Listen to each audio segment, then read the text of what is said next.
In a quiet village called Ajo, there was a special drum. It was not an ordinary drum. It could talk. The people called it the talking drum of Ajo. The drum stayed inside the village square, resting under a big old tree. No one knew who made the drum.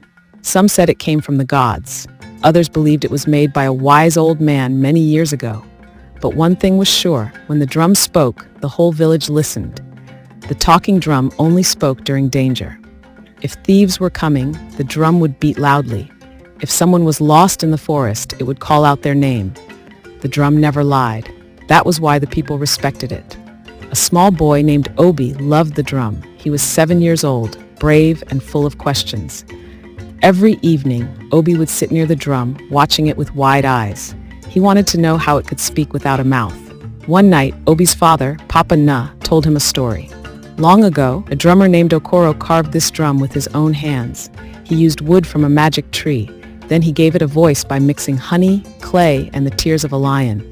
Obi's mouth opened wide. Tears of a lion? But lions don't cry, Papa Na smiled. That is why the drum is powerful. It was made with something hard to get. The gods blessed the drum and told Okoro that it would protect Ajo forever. The next day, something strange happened. The talking drum was missing. People gathered at the square, shouting in shock. The tree was still there, but the drum was gone. The village chief, Eze Uche, called for a meeting. This is a bad sign, he said. If the drum is gone, who will warn us in times of danger? The villagers began to whisper. Some blamed the children, others blamed strangers from the next village. Obi stood up. Let me find the drum. Everyone laughed. You are too small, someone said. This is not a job for a child. But Obi was not afraid. He made up his mind. He would search for the talking drum no matter what. That night, Obi packed his small bag with groundnuts, water, and a slingshot. He wore his red cap and tiptoed out of the house while the moon smiled above himself. He first went to the forest. It was dark, and the trees made scary sounds. But Obi held his breath and walked slowly. He looked under bushes and behind rocks. No drums. Suddenly he heard a soft beat. Tum, tum, tum. It was faint, but it was the drum. Obi followed the sound. The beating led him to a small hut deep in the forest. The hut was old, with broken doors and spider webs. The drum was inside, shining in the moonlight. Obi stepped inside. As he reached for the drum, a loud voice shouted, "Stop there!" A tall man stepped out of the shadows. He had red eyes and long white hair. He held a staff and looked very angry. "Why are you taking the drum?" Obi asked. The man laughed. "I am Okeke, brother to Okoro the drummer. The drum belongs to me." "But the drum protects our village," Obi said bravely. Okeke frowned. "I made this drum with Okoro, but the gods chose him. They left me behind. I took the drum to punish Ajo." Obi felt sad. "But Ajo is not your enemy. We need the drum to stay safe." Okeke pointed his staff at Obi. "Go back to your village, boy, or you will never leave this forest." Obi didn't run. He took his slingshot, picked a stone, and shot at Okeke's staff. Crack! The staff broke in two. Okeke screamed, "What have you done?" The broken staff turned into ashes. Without it, Okeke became weak and fell to the ground. Obi carried the drum on his small head. It was heavy, but he was strong. He ran back through the forest, breathing fast. When he reached the village square, the sun was rising. People came out and gasped when they saw the drum. Obi! Obi has returned with the talking drum." Eze Uche hugged Obi. "You are a true son of Ajo. The gods must be proud." That morning, they danced and sang. The drum beat again, and its voice was clear. Ajo is safe. Ajo is strong.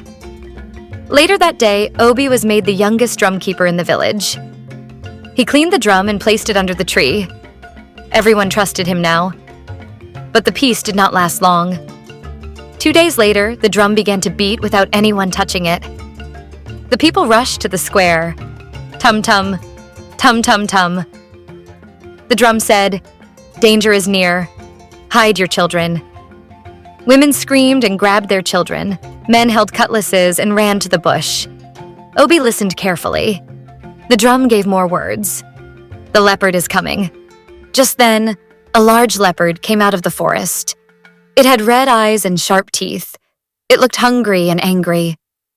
The men shouted and threw stones, but the leopard didn't stop. Obi took his slingshot again.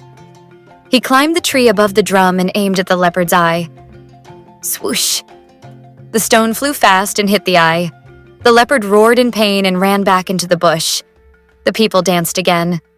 Obi the brave, Obi the hero. Ezeuche gave Obi a title. Ogbuefi, the boy who kills with courage. Obi smiled, but he knew the drum had helped him.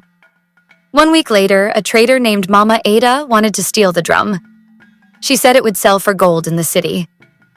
She came at night with 2 men. As they lifted the drum, it screamed, "Thieves! Thieves! Catch them!" The whole village woke up. They caught Mama Ada and her helpers. They begged for mercy. Ezeuchi spoke. The drum saved itself. No one can take what belongs to Aho. They were forgiven, but warned never to try again. From that day, the people placed guards near the drum at night. Obi was always part of the guard team. He never slept on duty. One dry season, the village had no rain for 2 moons. The farms were dry and people cried. The drum beat again. Dig near the old tree. Water is hidden. They dug near the tree where the drum sat. After 2 hours, water began to flow. It became a new stream for the village. The people called it Mamiri Obi, Obi's water. Even old Okiki, the man who once stole the drum, returned.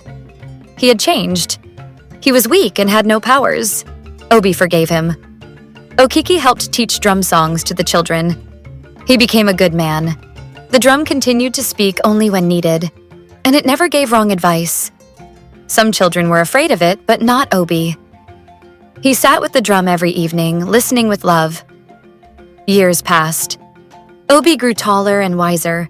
He learned to beat the drum gently and talk to it with respect. The drum said to him one day, "Your heart is pure, and your spirit is strong. Ajo will need you more."